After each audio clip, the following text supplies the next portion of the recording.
I have to say I was pretty lucky with my whole YouTube journey. I honestly thought it would take so long to have a video that even popped off to some capacity, but I was always hopeful that it would happen at some point, but I was expecting, I was in it for the long road basically when I decided in God, what was it, 2021, mid 2021, that I was actually going to start taking YouTube seriously and upload with some sort of regular schedule. I was admittedly ready for the ups and downs along that journey, but when I posted my 25th video, it fucking popped unexpectedly, and also not so unexpectedly in a way. When I look back in hindsight, the pieces were there to get it to reach the heights that it did.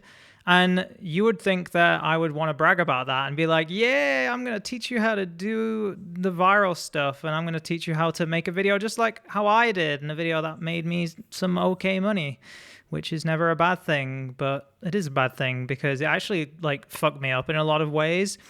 And it actually made YouTube more difficult, arguably. And in hindsight, I kind of wish it didn't happen. So I'm basically just going to talk candidly about what's it like to have a viral video of any kind while I'm playing The Legend of Zelda, because this is one of my favorite game series, and video games massively influence my whole desire to make creative stuff when I was younger. And fortunately, I lived in a town and didn't really know a lot of people who wanted to be creatives in general, and that was always a hard thing, and maybe I'll touch on that in this video. I'm not really sure. I haven't scripted any of it. I'm just riffing based on what's kind of going through my head right now and upon reflections. So I want to first start by saying that I'm not somebody who is completely a noob when it comes to making YouTube videos. I'm not somebody who said, I'm going to make YouTube videos and then start from scratch. I was posting YouTube content, I think it was in 2016, like a few videos here and there. I really had no release schedule, no actual plan for YouTube. I just thought, oh, let's just post random videos to get better talking in front of the camera. Most of them are private and you can't see them on my channel because they're super cringe.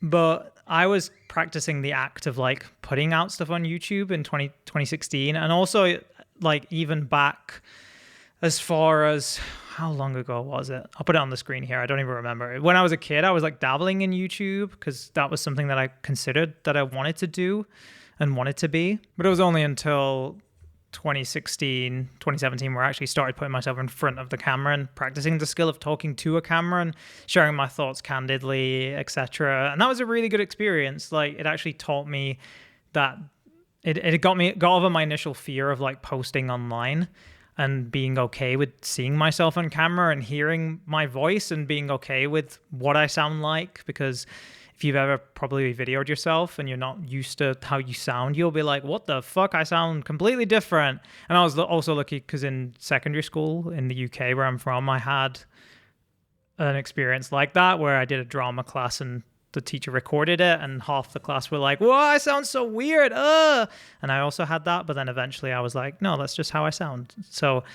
being able to accept myself on camera and be comfortable that that is me was something that I got over really early in my YouTube journey. And then in 2017, I basically had the opportunity to move here to Budapest, Hungary to work for a YouTube channel. I think they were at 40,000 subscribers at the time when I started working for them as a videographer. And then, now they've got over 300,000 subscribers. So I've been in the ins and outs of YouTube and helped grow a successful YouTube channel from scratch. Well, not from scratch, from 40K. And then growing up to, what many people would consider a successful YouTube channel. So I wasn't a beginner in a lot of ways. I had a lot of advantages in that sense, actually being around the culture of YouTube and other YouTubers, which made it a lot easier to feel comfortable to put myself out on camera. So when I started my own channel, it was also from a place of, this virus had just come about in the world and I was relying solely on this YouTube client. And I thought, I need my own thing. I need my own thing that could potentially turn into something that could sustain me, which is, it's true. YouTube channels can sustain you if you grow it to a point where it has like it can financially be a stable source of income. I'm not upset that that was my reason for starting a YouTube channel, because it motivated me to do it. But as we all know, people generally say don't start a YouTube channel if money is your primary objective. And for me, it kind of was like, that was like a core objective, was to get money. But also I knew that I would enjoy the act of like sharing what I'm going through in life, and, you know, sharing knowledge and things that I've learned, and basically talk to a younger version of myself about all the stuff that I wish I knew before. And that is still satisfying and is very fulfilling to continue doing on this channel. But as I've experienced with this viral video that I had, you know, I think I got like $1,200 from it, from AdSense, which is, you know, like, that is not money to like, it's nice money. I'm not complaining at all that I got that kind of, you know, AdSense money from making that video, but that is not money to sustain me long term. And honestly, a lot of the sustainingness of having that video come out came from me just feeling so fucking awesome that I had a video that was popping, and finally I was getting recognized. Like on the 25th video that I posted, nothing was really happening with that video, and then every single day it would get like a couple thousand, then a couple thousand, then a couple thousand, then all of a sudden, bam, it was just like growing. I literally went from like 150 subscribers to like 4,000, and I thought, yes, this is my time. Like, this is the time where I pop off on YouTube, and I'm going to be getting sponsorships. I'm going to be getting collabs with other big YouTubers. Like, people are going to finally discover me. And I had the experience of like getting discovered to some degree, like a big YouTube channel called Olafemi, who's like a filmmaking channel, who I'd watched for many, many years, watched my video and just reached out to say like, holy crap, you're awesome, Adam. Like, why have you not blown up? Like, you keep going with YouTube, you're going to get really big. So I was getting all this validation of views, validation of fellow YouTubers reaching out. And I thought, yeah, let's fucking go. Let's YouTube, this is the career start. I'm going to feel financially supported, financially settled, because this thing is going to make me money. I'm going to finally be able to like feel comfortable in the fact that I have a career that isn't just editing content or shooting content for other people. Like, I'm going to be able to do that for me. Like, I'm going to be my own boss to some degree. Jumping off this big island, I went back to the big island, which I haven't been back to in a long time, and I'm currently like finding side quests and shrines and stuff. So hopefully I'll be able to find them. If you haven't played Skyward Sword, maybe just, I don't know, like, just know that I'm not going to spoil anything massive. A few shrine, well, I think I do one shrine or something. So yeah, don't worry. I've tried not to do any crazy spoilers for you, because I know what it's like to be spoiled from a video game that you really want to play. But you should have played it by now. It's been out for ages. I continue with my uploads after this Apple video, trying to make more like filmmakery content. And after a bunch of uploads, nothing popped off. I went from like a viral hit, or viral in relation to like what I consider viral, where my average video was getting less than 100 views. If it hit 100 views, it would be a success. And then every video I posted after was also, you know, falling back to the same, was barely scraping 100 views. And this Apple video was still going up and up and up and up and up and up and up. And the subs were going up and up and up and up and up. And I was like, huh? Why are all these people subscribing to this Apple breakdown video? And they don't care about the other kind of more creative content that I'm making, stuff that I feel like definitely took way more time to plan, script, film, way more effort to put into the thing, and people still didn't want to watch it. Like, they didn't care. They cared about me talking about Apple and breaking down the cinematography and how they do their conferences, but they just didn't care about videos where I help with mindsets, or videos where I'm sharing like vulnerable stuff. It was really weird to me. And that enjoyment of, oh, here are all these new subscribers coming, soon turned to like me getting super pissed off and being like, and thinking, I wish there was a button on YouTube that could like desubscribe people who just hit the subscribe button and then just never bother watching my other content. I still wish that was a feature, just to have the option for it. And yeah, it kind of screwed up my mentality, because I'd gotten this massive dopamine rush of literally being on holiday in Barcelona with my girlfriend and just seeing the subscriber button trickle over to 1,000 and being like, oh my God. And then everything just seemed like it went back to normal. And I had all these subscribers that wasn't reflected in any view count. And as I mentioned before, like this was by design to some degree. Like I researched specifically if anybody had made, filmmaker breakdown videos of Apple's conferences, and nobody did except this one video that I found that wasn't particularly good. And so I kind of knew, there's a gap in this. I posted it on the day Apple's conference happened, one of their like conferences where they revealed the iPhone. So I thought this is the best chance that I'm going to have for a video to pop. And as predicted, it did. So this was all by my own making in a way. Like I got what I wanted. I got the thing that I wanted. And then I was feeling soon after was feeling kind of pissed off about it because I felt like not maybe like a one hit wonder, or like I felt like a lot of people were subscribing because they perceive me as I'm the guy who breaks down Apple content, and I wasn't making any other videos about that. So they were just watching this video and being like, this guy's good, and then hitting subscribe, and then none of the other videos that I made they gave a shit about. So it seemed like a lot of the subscribers just cared about this one video or this one like idea video that I made, but they don't care about me as a person. And that does feel counter to the core reason. One of the probably underlying core reasons of why I started doing YouTube was because I wanted to just feel less lonely as a creative. Like growing up in a small northern town in the UK where you're not surrounded by creative people, and feeling like I became a filmmaker or pursued that as a career because of the YouTube channels that I was consuming at the time, like Freddie W, Corridor Digital, and feeling like, there's this community and group of people who are all into film and into editing and into all this stuff, and they're making stuff together and posting it online and like making a career from it. I wish I had that, and throughout my life I wanted that. I wanted to meet fellow creatives who had the same nerdy interests as me. With video games, I had that. I had like a bunch of friends who loved video games, but I never had it with like things that I wanted to have as a creative career. And at university, I found that.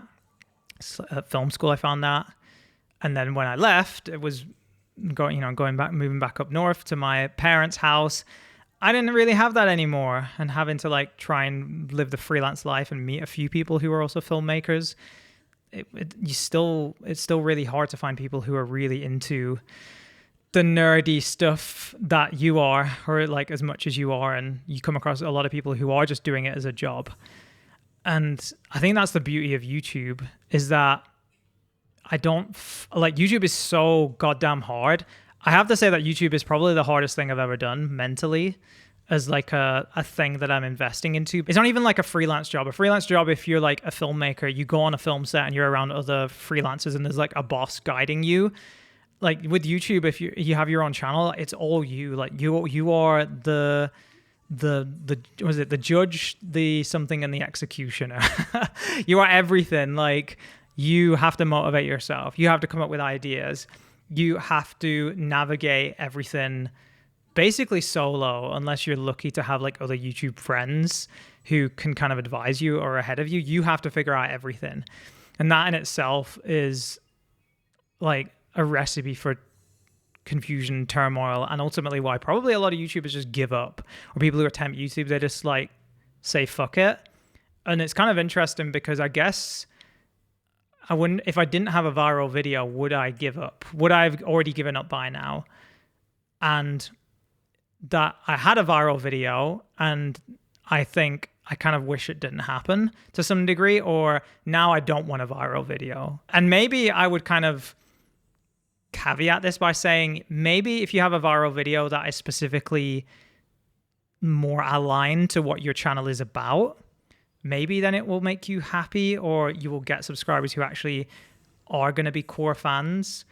Because maybe I was just unlucky that I had a video go viral that, related somewhat to what my channel is about, but also in a lot of ways it brought in people who only care about the topic and not the kind of meaning of the topic. The fact that I'm like a creative person who can break down filmmaking stuff, because that's not really what my channel is about anymore. My channel is about like helping fellow creatives navigate this crazy world of freelance or solopreneurship, creativepreneurship, because I felt lonely. I still feel lonely with that. Like, I'm not making this video saying that I figured it out and I'm a guru and I'm going to help explain what I figured out, and it's going to help you navigate through your own YouTube journey and creative journey. I'm basically sharing that I'm still trying to figure all of this out as much as everybody else. I'm maybe a bit ahead of some people. I'm probably also really behind other people. And I think I have to come to accept that and be able to make a video like this that is not edited barely, except this nice little multicam that I set up in my living room yesterday. And got to play some Zelda for like half an hour. And to just know that if this video barely gets any views, I shouldn't care, because I feel proud of a video like this that is really like me, like really me. This is not me trying to be somebody else. This is just me trying to share as much as I can about what I've gone through as a YouTube creator. And yeah, I also thought maybe I should delete that Apple video. Maybe I should just get rid of it, and then that would solve the problem. If I'm concerned that I have a video that is bringing in subscribers that don't feel, many of which don't feel kind of connected to what my channel is even about or the future content that I'm going to be making, I should just delete it. Problem solved. But I don't think that is a solution or the solution, because I then start to feel ungrateful. Like, shouldn't I be grateful for this? Shouldn't I be happy that I had some success? Because having success in any creative field of any kind is fucking hard. Like, it is not a common thing to be successful to the degree of having a video hit that many views in such a short space of time. And if you have seen other YouTubers do this, they've either gotten super, super lucky, or the YouTuber in question has a leg up from people you don't actually know about. I'm not going to mention the name of this particular YouTuber. There was a YouTuber recently who was somebody who was getting a shit ton of views with barely any videos, and I was like, this doesn't make any sense. There's nothing that makes sense as to why or how this is happening. And then I later revealed that they were in a very close relationship with a different YouTuber. And I thought, okay, that immediately made me angry and like have clarity. Because I was angry of like, oh, that's not fair. This person, of course they're successful. They're friends with that other YouTuber. But also gave me clarity of like, we don't actually know what somebody else's situation is, and what they present on YouTube is only like a small piece of the potential advantage that they might have. And is this unfair? Maybe, yeah, but what are we going to do about it? So it's just one of those things where there's going to be people who start with YouTube and are going to be massively advantageous in a lot of ways. I'm massively advantageous that I got to work for a YouTube channel for multiple years while making my own, to kind of transition all of that knowledge into my own thing. So is that unfair? Yes, maybe. I don't know. Should it stop you from putting out content on YouTube? No. But I would say go, like, I guess the main advice that I would want to give you is you can have in the back of your mind that YouTube can be a potential source of income in the future, but really, really, like, be cautious of how much of the reason why you're making content is for that. I think in hindsight, I literally had a period maybe a year ago where I only really had one main client for YouTube video editing. That was my main source of income. And I was really banking on just going really hard with this YouTube channel and my kind of online content creation in the hopes that if that channel ever did die, I would be absolutely fine, because like, instead of finding multiple clients and new clients, I'm just going to have this one client that is like relatively cushy and I enjoy working for. And then all of my extra free time should be put into working on this YouTube channel and growing it to the point where it can sustain me financially. But I kind of realized that's dumb, because what it actually did is put unnecessary pressure on making this YouTube channel work and growing, and forcing me to kind of think of it from perhaps too much of a business point of view. But what it should be is like actually a bit of both. It should be a bit of play, making videos that I want to make, that I enjoy making, regardless of the view count, regardless of the accolades that come from it. And also, yes, maybe make some videos with the mindset of maybe this could go viral or go big. Like I have other ideas of videos now that I think could do really, really well, which is fine as like an expectation to have, but that the video should be made from a place of like, I want to make the video. And I'm not saying that Apple video wasn't that. Like the Apple video that I made that went viral was I actually genuinely wanted to make it, and it also went viral. So in a way, like, I guess the expectation was hit, but it feels so unaligned to what my channel is now that maybe that's why there is a disconnect. Like, I'm not making breakdown videos of filmmaking stuff anymore. Maybe one day I would do that more. I do really enjoy it. I made one about The Last of Us TV show that I'm really proud of. Barely got any views, but I'm really proud of it. So, you know, in a sense, I would rather get, 100 views, 200 views on videos where the comments are more kind of related to what I'm saying and they kind of care and interact more, the viewership, than what I had with my big viral video where I feel like people cared about the video, but they didn't care so much about me. Is that egotistical and vain? I don't know. Like, there's a lot of people who say there's different... I got this idea from Campus, I believe he's called. He's a really good YouTuber. He actually inspired this format of video where he references that there are Colin and Samir say that there's two different types of YouTubers. There's personality YouTubers and idea YouTubers. So, for example, Campus made the relation that someone like Mr. Beast, no one actually cares about Mr. Beast. They care about the crazy mental big YouTube videos that he makes with these crazy ideas. But if he started to, like, I don't know, do fucking a chess channel, yeah, there would be some people that watch him, but he wouldn't bring a lot of those people over as much as somebody like, someone like PewDiePie, where people watch PewDiePie because they like him as a person and he can basically do anything because we like his personality and vibe with him and we feel this very strong parasocial relationship with him. And I'm trying to strike the balance of both of these. And maybe I want to be more of like a personality YouTuber where I don't have to niche down, because that's what everybody was saying early on with YouTube. It's like niche down. You'll grow quicker if you niche down, but I don't want to just be a YouTube channel that teaches people DaVinci Resolve or teaches people, business advice for creatives. I want to kind of have the whole bubble of living life as a creative person as I guess that's my niche, even though it's probably not that niche. And then I can talk about so many things within that, such as like playing video games and talking about topics like this. And there's somebody out there that actually cares and is at what are we on, like 24-minute mark and is actually still watching this. If that's you, like, holy crap, you're awesome. And you're the person that I actually want to speak to, versus all the random people who just wanted to watch me break down an Apple conference and that was the only video that they would ever watch from me and they don't care about anything else. And yeah, like, I don't know what else to say here. I haven't scripted the rest of this. Honestly, I'm kind of it's been quite interesting having this, just talking to a microphone while watching me play Zelda like this. I see this big cherry blossom tree on this mountain here, and I remember playing this thinking, this can be towards the end of the video where I go towards this cherry blossom. It'll just be this beautiful moment that was unexpected where I'm gliding through the air and there's a cherry blossom tree up here, and that'll kind of be the symbolic culmination of something.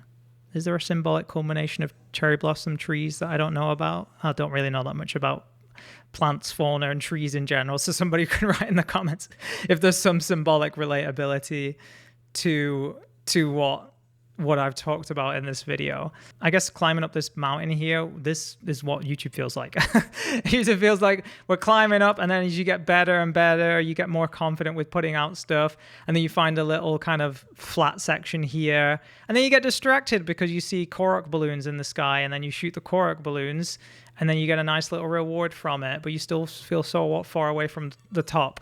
And it is really the most cliche thing of enjoying the journey, like enjoying the fact that I have gone through kind of feeling like, what is the point in all of this, and questioning whether YouTube is worth it, and that triggering thoughts in my head that would even lead me to being inspired by a different YouTuber to make a video like this. If you were to tell me like 2 years ago that you'll put out a video like this of you playing a video game and talking like so uncandidly about topics like this, I'd be like, I'm not fucking putting that on my channel. That's not good enough. It can't go on my channel.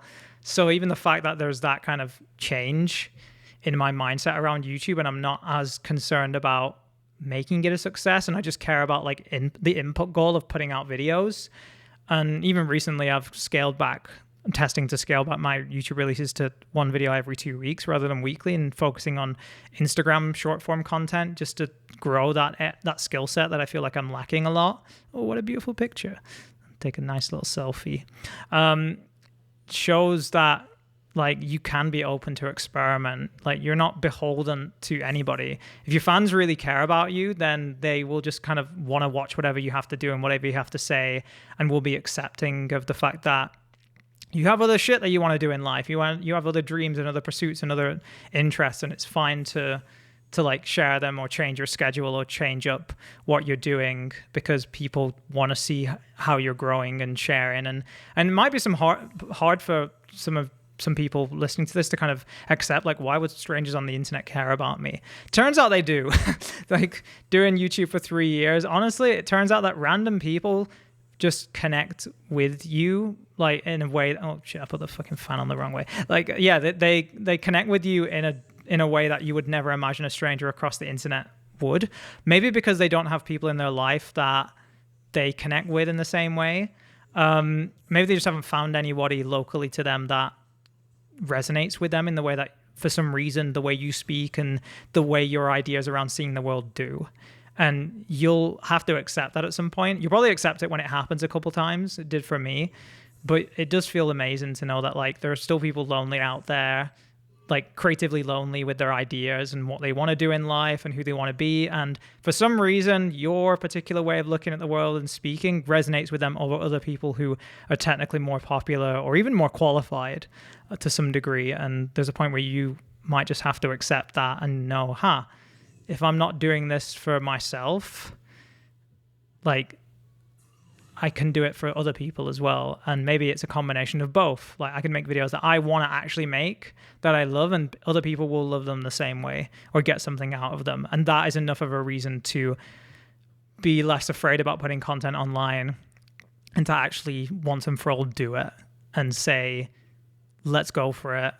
Let's put stuff out that I want to make. Let's not rely on YouTube as a primary source of income like I did, and to feel free to want to just put stuff out that you want to put out. And yeah, you can be strategic. Yeah, you can be a bit business minded with it, but just know that like you might get fucked up with a viral video and it might make you question like what is like, it's going to have more bad things than good things. I think the slow growth is better. Like just go slow or hope to go slow. And if you have that viral hit, still go slow as much as you can and don't let it define you. And maybe one day YouTube would have a unsubscribe to old subs who don't watch your videos button. All right, I'm leaving it there. I finished with my gaming session. And thank you so much for listening. I really appreciate you getting this far. If you're still here all the way in, I forgot to turn off my TV here. So there we go. Save electricity. Thanks for watching. Bye.